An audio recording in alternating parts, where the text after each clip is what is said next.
Hey guys, let's talk General Hospital for today, April 27th, 2026. So we started this episode with Valentine and Carly. Carly is bringing Valentine food and she walks into the attic to see that it's destroyed, and he tells her that her daughter was there, and he pretty much tells her what their conversation was about and how he thinks that Cullum had something to do with Anna's mental breakdown. Carly's like, "Are you sure? Do you just want it to be? How do you know that Anna didn't just break on her own?" And he also tells her that he called over to the facility where Anna is, and when he called over to the facility, um Carly is like, what if they trace it back here, to her home, the call. And if we put a pin in that, we'll get back to that question. Then we have Liesel and Joss, and Joss is still questioning Liesel about she's questioning Liesel about Nathan and if he could be impersonating his father. And Liesel gets upset and she threatens Jocelyn to like leave this alone, or yeah, because it's very upsetting to her to think that, you know, Nathan isn't Nathan. Well, Nathan is, she knows her son.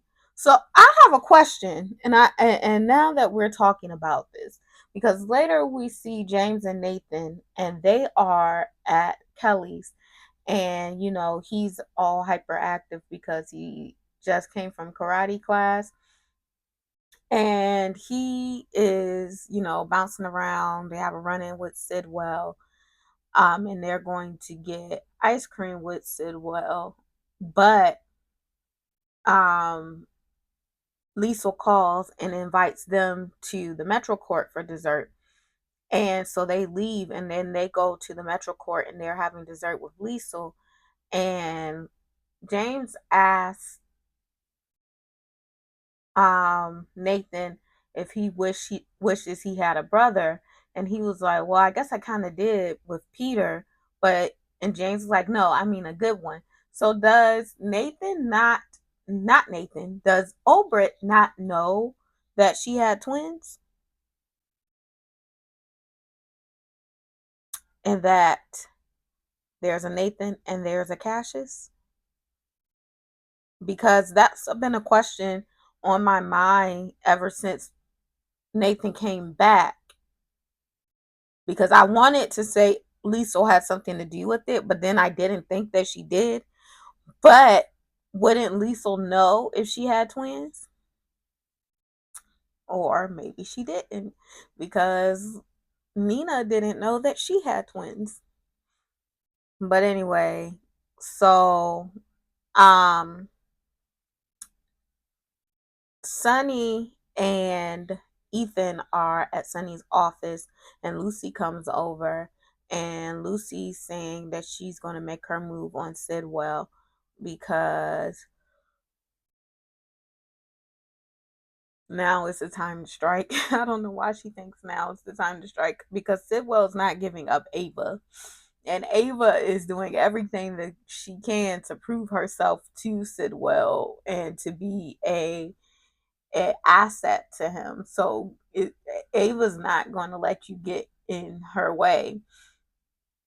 So when she leaves Sunny's office, Sunny was like, "You need to be careful. And if you get in any trouble or you need any help, make sure you call me." So when she leaves, Ethan comes back in and they have a discussion about Sidwell and how he wants to take him out. And he's like, "Why do you want to take Sidwell out so badly?" And he's like, "Because he tried to kill my mother," which Sonny knows that he tried to kill Holly. So I don't know why he's questioning everything, but he's right to question everything, I think. But he's saying that because of what he's done to his mother. And he's done that to his mother, he's done that to his sister, and he's done that to his brother. Because it was Holly, it was Sasha, and it was um Lucky. Like, he tried to basically take out the boy whole family. So yeah. Mhm. So Sonny was like, you know, he was like, "What's keeping you from doing it?" And he's like, "Well, obviously if you wanted him gone, you would have did it by now. So obviously you want him around for something." And he's like, "Yeah, but as soon as that's over, then you can go ahead and do the honors and basically eliminate him." So then we have Britt and Rocco, and um Rocco is outside of outside of Cullen's room looking at him. And Britt swoops in and scoops him up. Now, Britt getting on my nerves, and she's going to piss me off further this week. But I will say, her scooping up Rocco when he's outside of Cullum's room lurking was the right thing to do, because he's stupid. Why would you go? You you are an idiot for going to look at the man. You don't, it's like returning to the scene of the crime, basically. You don't return to the scene of the crime, Rocco. And that's what he was doing. And Britt is right. He does need to stay away from Cullum, and he does need to stay away from her. And she had to go to extreme measures to try and get through to him for that. And in the way, um, in that way, was probably the best way. So then we have Dante. He is looking for um Liz, and Britt, sends Liz his way, and they're talking after she comes to see from Cullum, because Cullum starts asking her questions about her kid and about Jason. Like, he all up in the business, right? And you're not gonna ask me too many questions about my kid. Like, pipe down, because you're not gonna ask me too much about my kid. But he was asking her some questions about Jake, and so she goes and she tells Dante, he's trying to find out information. He was asking me, about Jake, and he's trying to, he's fishing.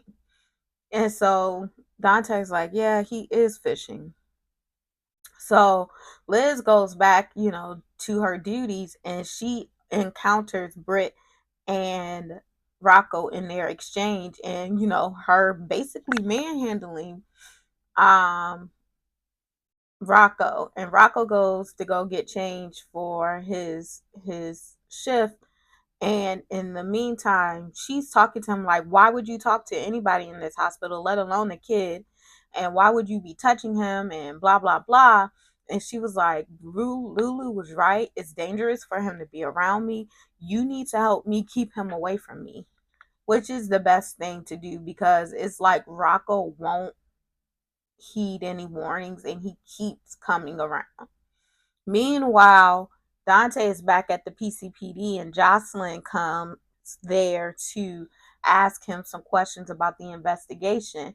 And he's like, we're not investigating Cullen's shooting.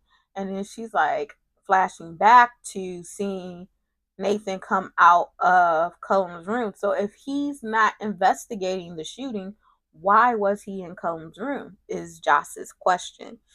And then Dante lets it slip.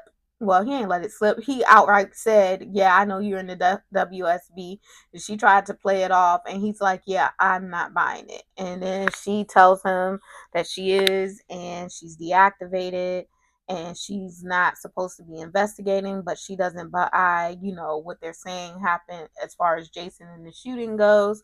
And she's asking him for information, and he's like, look, don't come in here asking me for information unless you have information and you ready to do a swap. And I was like, yes, Dante, because Joss is investigating, but she's not very low with it. and she's stupid.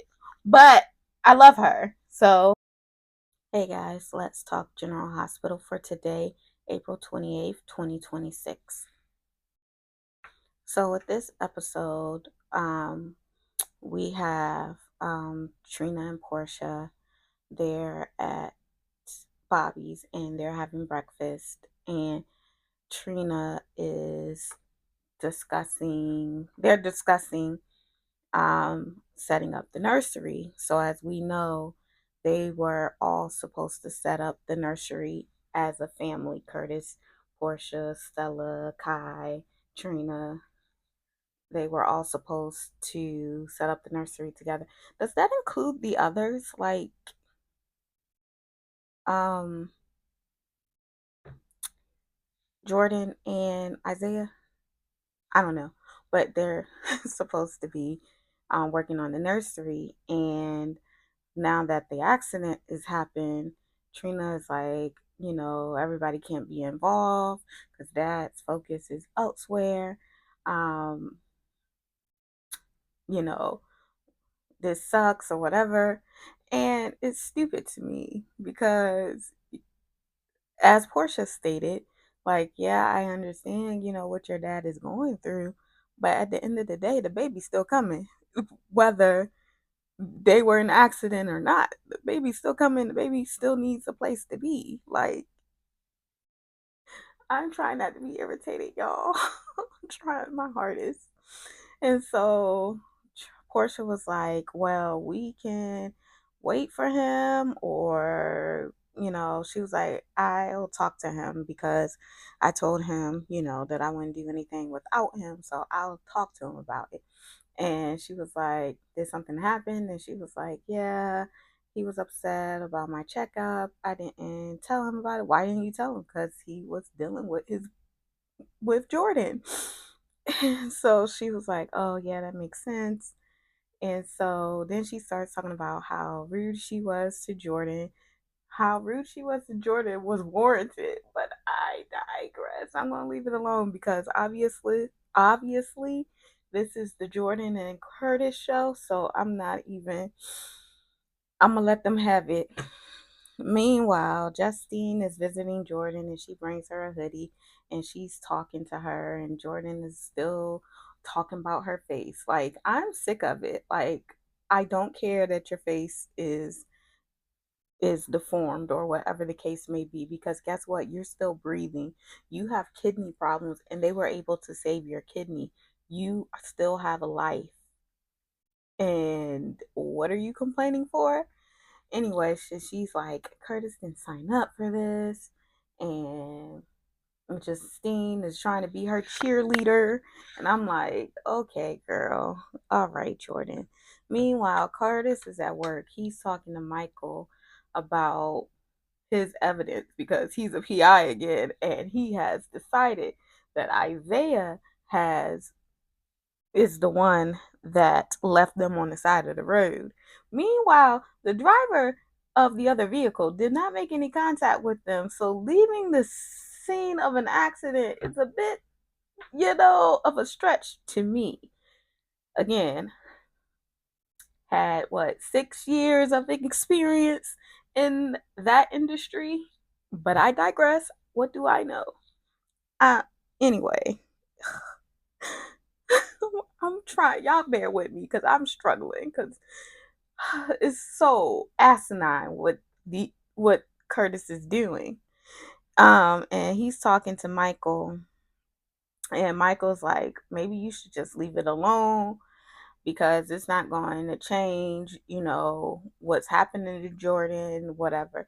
Michael trying to be rational. Michael is the rational person in a lot of these situations, but nobody listens to Michael. But anyway, meanwhile, Isaiah gets to work and he's thanking Lucas for covering for him, I think, because he scratched the side of his car in the parking deck because he was rushing. And he is talking about that. And so either that is going to be helpful for him when Curtis comes for him, because he's coming, or it is going to be bad for him when Curtis comes because why did you have your car fixed? Anyway, this is crazy. Anyway, meanwhile, um, BLQ is talking to Chase are talking about the baby, but then Chase leaves.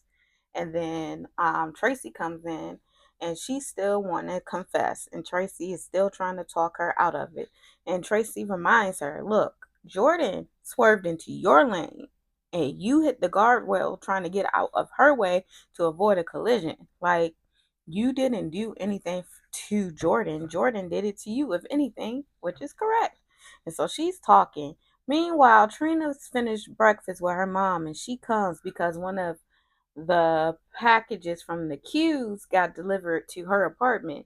So she's bringing the package over. And um here comes Brooklyn being guilty, talking about some how are your dad and Jordan? Like, girl, leave this alone. So she's like, yeah, Jordan is fine. She's gonna make a full recovery, but her face is gonna be ugly for the rest of her life, I guess, because that's what Jordan act like. I ain't say that, y'all. That's what she act like. So and she's like, oh, and she's feeling bad. Then she starts making an offer to drink Trina about, I know a lot of people in the music business. Did Trina say she was going to be in the music business? And then, by the way, speaking of Trina, Trina is supposed to be graduating this year. Are we just skipping that and she's going to be in school for a sixth year? I'm just asking because it's graduation time. I know she had an extra year. I don't even know how it was an extra year because I thought should be just the extra semester from when Spencer died. But okay, she had an extra year, but that's up. She should be having the baby. Portia should be having the baby, and Trina should be graduating all at once. But I digress. I'm doing a lot of that today. Be proud of me. I'm patting myself on the back. Anyway, so meanwhile, Christina is talking with Lucas about, how to honor Marco, after his death or whatever. And they decide to do that with um, her foundation. She's going to open a tennis court on the land that she has or whatever. Meanwhile, Portia and Curtis run into each other and they're talking and they have pleasant conversations now. And she's talking and she's like, look, I know he's asking her about Jordan and she's like, I stay away from that because that woman wouldn't appreciate me being in her business, which is true. She's actually told her as much. But you see how Portia is mature? She don't go run to Curtis and tell Curtis about the run-in she had with Jordan because she's mature. Okay, I said what I had to say to the woman and we're going to keep it moving, keep it pushing. See, some people can be mature, but anytime someone says anything about good about Portia, it's like, oh no, she's the evilest person in the world. Is she? But I digress. Again, digressing. And so she's talking to him and she's talking about decorating the room. And he was like, oh yeah, if I can make it, I will, but go ahead and do it without me. Oh, being a deadbeat early. I like to see that. I like to see it, being a deadbeat early on in the situation. Anyway, because you can't leave to go decorate your child's room for a couple hours. So then he starts talking about how him and Jordan was playing in the nursery, and now they're in this situation. And Portia's like, yeah, it's crazy. When me and Isaiah got the call from Trina, he was like, oh, y'all won't hear. She was like, no, we was at his camera. He said, oh, you was out of town. And she was like, yeah, well, I was, but Isaiah had to come back for a um house call. She done threw her man under the bus. Portia, get it together. Stop oversharing. And so now Curtis saying he owned something. But my thing is, how come Jordan Curtis hasn't told Jordan that he has a suspicion about Isaiah? Meanwhile, Portia talks to Lucas because Lucas got a friend that in plastics to help Jordan out. I wish I would. But that was General Hospital for today, y'all. Let me know what y'all thought in the comments, and I'll see y'all tomorrow. Hey guys, let's talk General Hospital for today, April 29th, 2026. So we start this episode. We saw Isaiah this episode, I think, for one scene only. But anyway, we saw him talking to Liz. He was finishing up a call talking about how he had to get his car fixed because of him, damaging it in the parking garage. And he's asking Liz for test results, and she's like, I overheard about your car, you good? Is it good? Talking to him, and he's like, yeah, it'll be okay. Gotta stop rushing or something. Very, very inconsequential. Then we move on to Willow. She is coming to the hospital, and she is coming to see Liz, and she, speaks to Isaiah because he had called her earlier in the day to ask about Kai. And so, he's like, yeah, I got to talk to you twice in one day. He's excited to see her or whatever.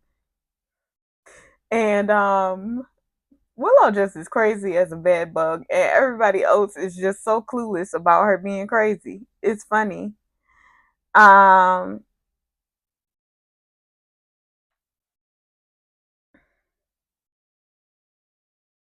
oh, sorry. It's so funny to me.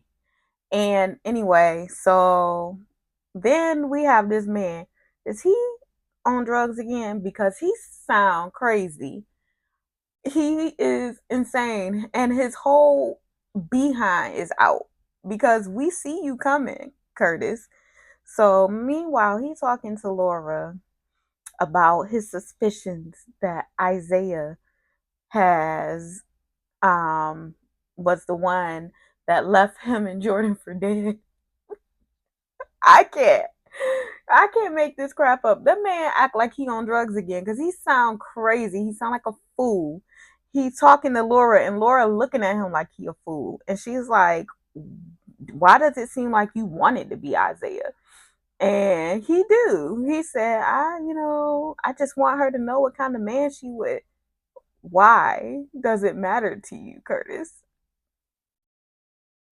And she told him to, back off, don't investigate it because it's not going to endear him to Portia because she's gonna feel a kind of way. You gonna look crazy.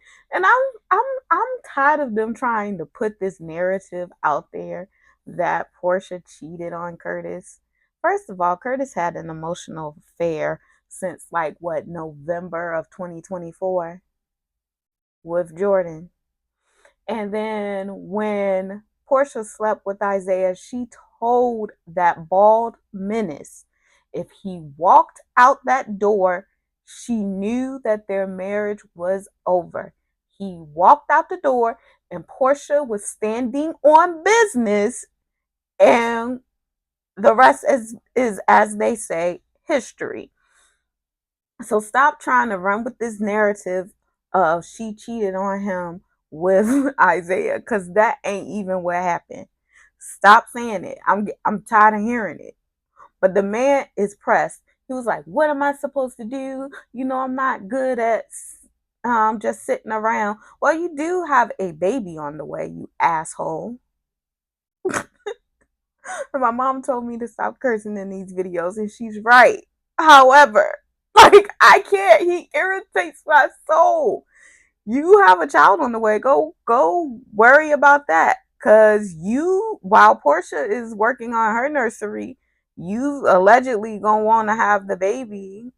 Where the baby gonna sleep at? Because you have made no provisions. I can already see Curtis being a deadbeat, and I'm good with that. Leave Portia and her child alone. But Laura told him to focus on Jordan. He ain't gonna do that either because this is not about Jordan. I don't care what anybody says. This whole vendetta that he has against Isaiah has nothing to do with Jordan. That's just the excuse he's using. He's been sick ever since he saw Portia and Isaiah in the atrium after Portia's appointment. And this is what that stems from. It is what it is. It is what it is. The man wants his cake and he wants to eat it too. And he can't handle seeing her with Isaiah.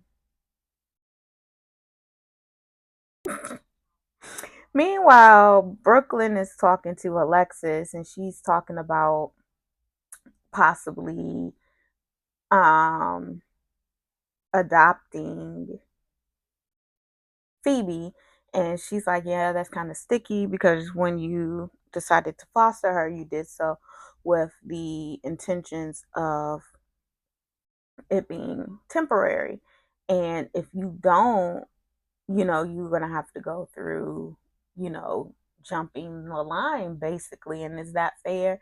But ultimately, Alexis said that she will help Willa. I mean, she will help Chase and Brooklyn any way that she can. Meanwhile, Lucas is talking to Jocelyn because Jocelyn is worried about Carly. Jocelyn is the biggest op.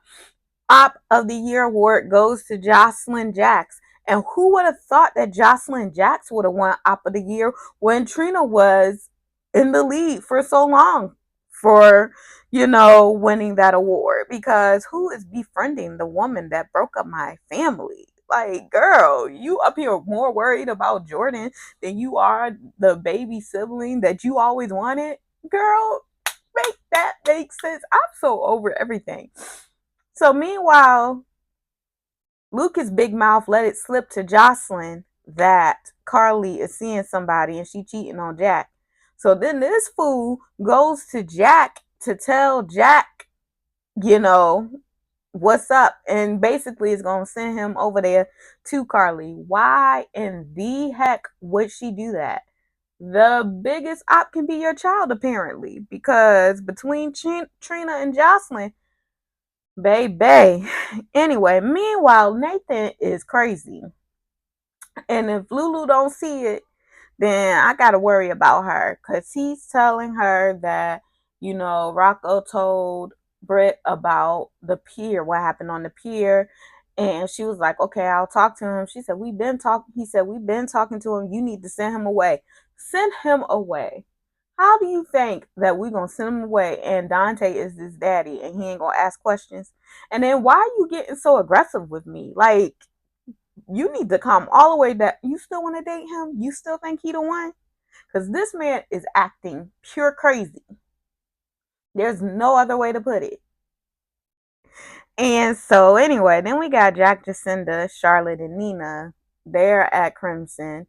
Jack comes in to see Nina, and Jacinda finally finds her way in, and she's getting Charlotte to open up to her. But before she can get any information out of her, Michael comes in and he sends Charlotte away and he tells her, I don't want you involved. And plus, I found a way to get to Willow. Put a pin in that. Meanwhile, um,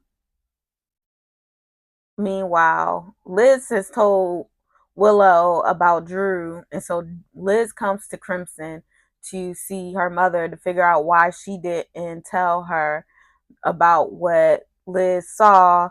And yeah. Meanwhile, Carly and Valentine are in the kitchen trying to get cute, but Michael comes in and Michael tells her that he is going to set it up so that Willow and Chase mess around. Which I say, Michael, like, your cousin is going to be hurt regardless. Let it happen naturally because it's going to happen. The writing's been on the wall for a long while now, and it's going to happen. But he's saying, he's going to help push it along, and then that's going to solve all his Willow problems because the people gonna start thinking that she maybe did have something to do with Drew shooting because she cheating out here on her disabled spouse. And yeah, It's getting real sticky and real fun. I enjoyed this today's episode. Curtis looking like a crackhead, and I'm all for Chase getting set up. But I'll see y'all tomorrow.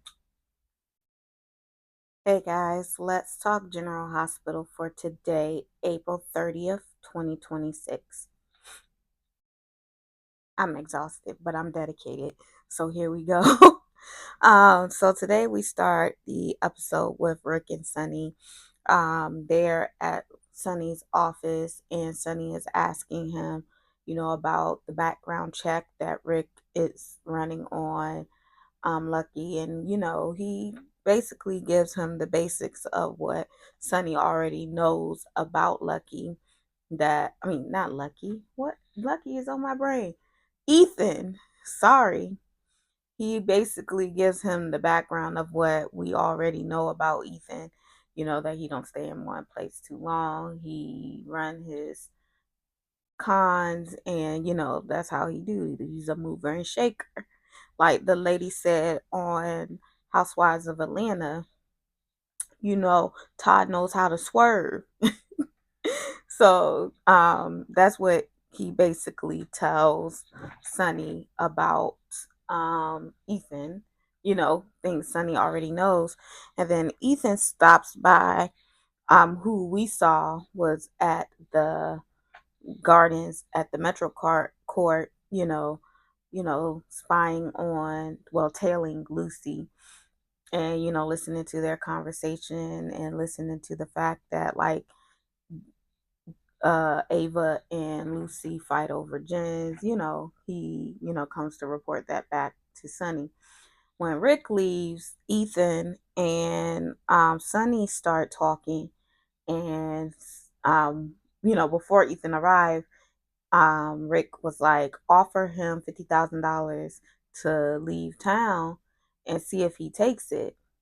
So Sonny basically does that. He offers him 30, and says that he's doing that for the son of a friend, being that Ethan is Lukey's that is Luke's son.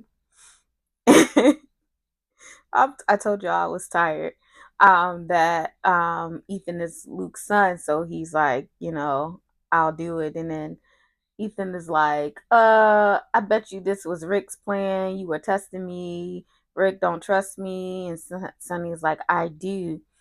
And I got another job for you. So I think because we see towards the end of the episode, Ethan is kind of eavesdropping on the conversation between Ava and Rick. I think Sonny may have put Ethan on Rick. And this all brings back to mind when Alexis told Rick that he is a self-sabotager, and I feel like Rick is definitely in self-sabotage mode. Next, we have Lucy, Ava, and Jens. Ava and Jens are sitting down, and she's talking to him about going to St. Bart's. And then then I'm gonna get it together. It's been a long work day, y'all. I'm gonna get it together. Then Lucy joins them, and she wants to talk to him about deception, and she tries to excuse Ava, but Ava won't be excused. Jen says he can't go to St. Bart's because he's busy over the next few weeks. She says that it's fine. He leaves the table to go take a call, and her and Lucy are talking, and Lucy is like, you can leave, and I'm not giving up. And Ava is like, I'm not either. And I got Jen's ear. He likes the kind of businesswoman I am, and I could tell him to back out of deception. And which is ultimately what Lucy wants. And then Jens comes back to the table. He's like, what y'all talking about? Lucy lies and says they're talking about Ava singing at the nurses' ball. And then Rick that's when he arrives and then asks to speak with Ava, and then tells Ava that the information that he has might be information that is important to her. What you doing, Rick? Meanwhile, Liesel, Britt, and Nathan meet at Crimson to come see Nina because they want to have a party for James because he's getting his next belt in karate. So they want to throw a party for him. And Lisa wants to go all out and she wants to do all this stuff.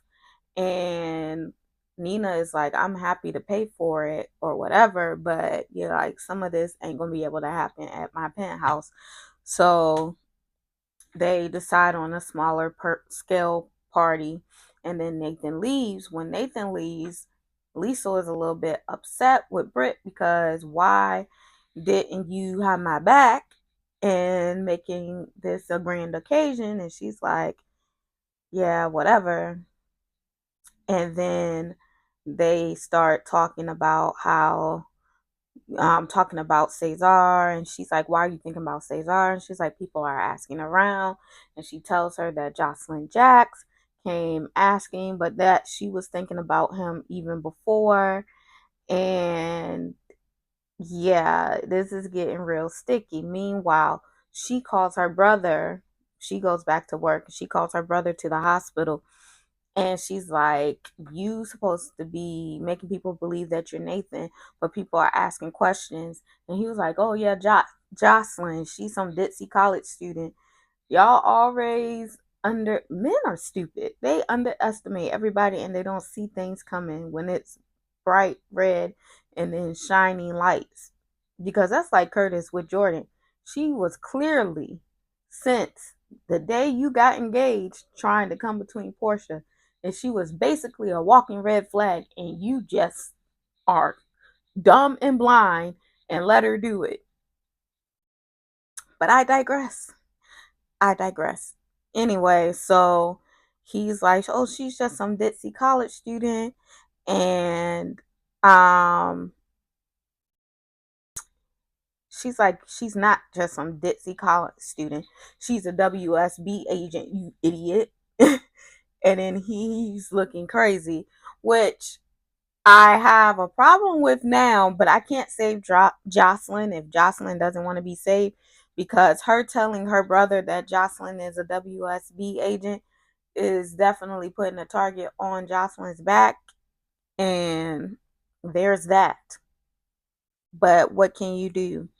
Meanwhile, Carly is at home and she's talking about making lamb chops with Valentine, so she thinks, but it ends up being Lucas. And so she, starts telling him that, he needs to call before he come over because, she might be getting her swerve on. And so they're talking and he's asking her, basically, is it worth cheating on Brennan? Because what is Brennan going to do to you when he finds out that you've been cheating and lying to him? And she's like, I'm not worried. And plus, this guy that I'm with, he will look out for me. But what if y'all are both caught in the act? What's going to happen then, Carly? Because your little op of a daughter is setting that in motion. Speaking of Jack, so Joss tells Jack, think about her stories not adding up, missing time, all of this. So he starts to think, and he's thinking of all these times where Carly wasn't doing what she said she was doing, or like the story changed, or the time he came and she had 2 glasses of alcohol sitting on the coffee table. So he thinking and he putting 2 and 2 together and getting four. So then he goes over to Sunny. Why would you go over to Sunny? Why would you think Sunny would tell you anything about Carly? But he goes and starts questioning Sunny about Carly and, has she been being shifty or shady lately? And Sunny was like, if you jealous and you think she cheating on you or whatever, well, maybe she just came to her senses. Sunny is funny with a straight face, and I love it. But that was General Hospital for today. Pretty calm, not too bad. I'm kind of interested in tomorrow, but tomorrow we will be back to conclude this week. Have a good night. Bye.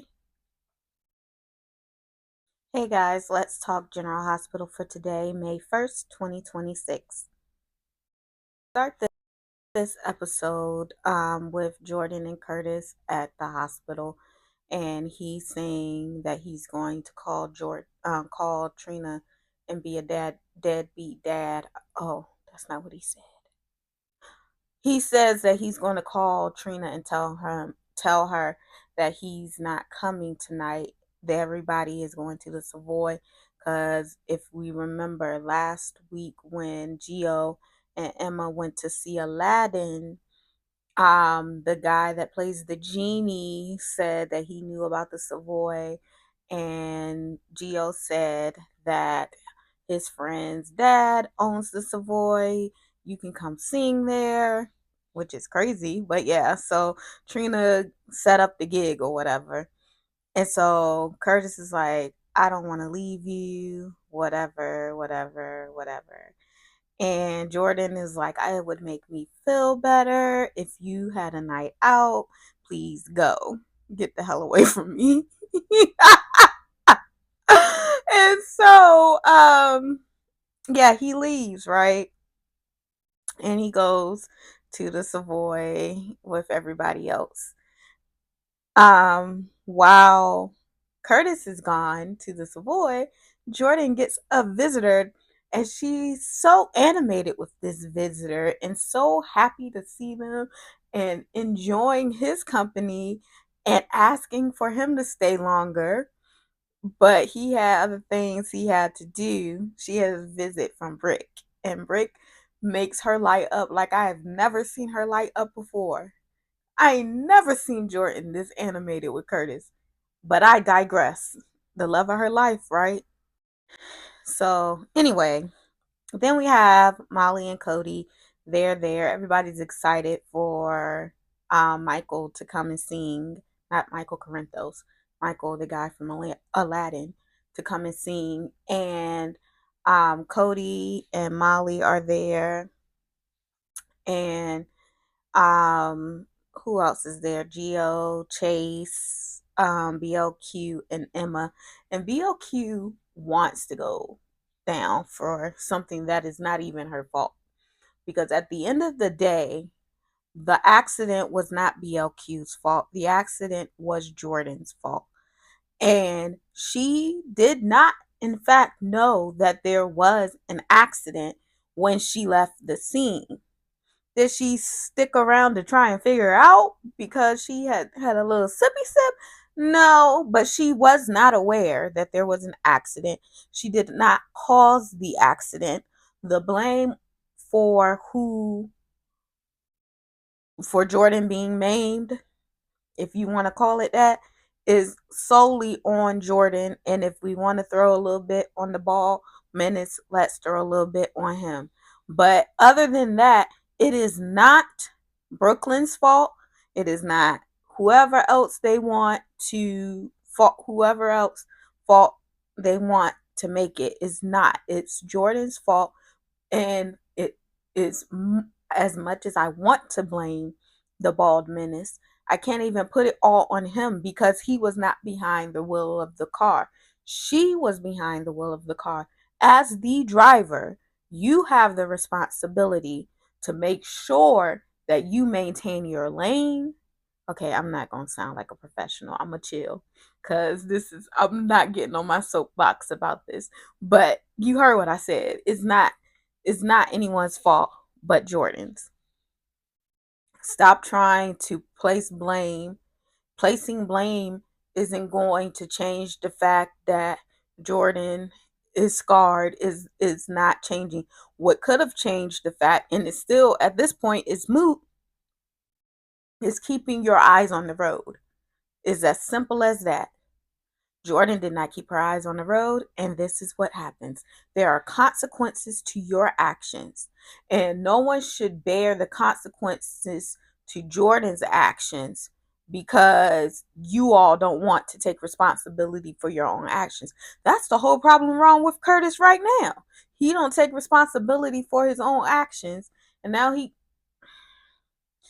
anyway. So meanwhile, Carly and Valentine are at her house, and Carly had ordered groceries so that Valentine can cook. And then she is, going off about how it was wrong of Valentine um to call somebody, call the hospital to check on Anna because they can trace the call back to her, to her home or whatever. And so she is like really upset about that. And they get in an argument because Valentine thinks she's jealous of Anna. Cause Valentine, that's Valentine ex boo. And so Valentine thinks that Carly is jealous of Anna, and they get in an argument. He storms upstairs. She downstairs throwing the food away, throwing glasses and plates and cups and stuff. He upstairs throwing stuff around in the attic. And then he goes to the door. She comes to the door, and then they end up downstairs in her bed. Because what better place to be? Meanwhile, Jack is arguing with Sonny. He tells Sonny where Jason is, but then he got to get slick, and he leaves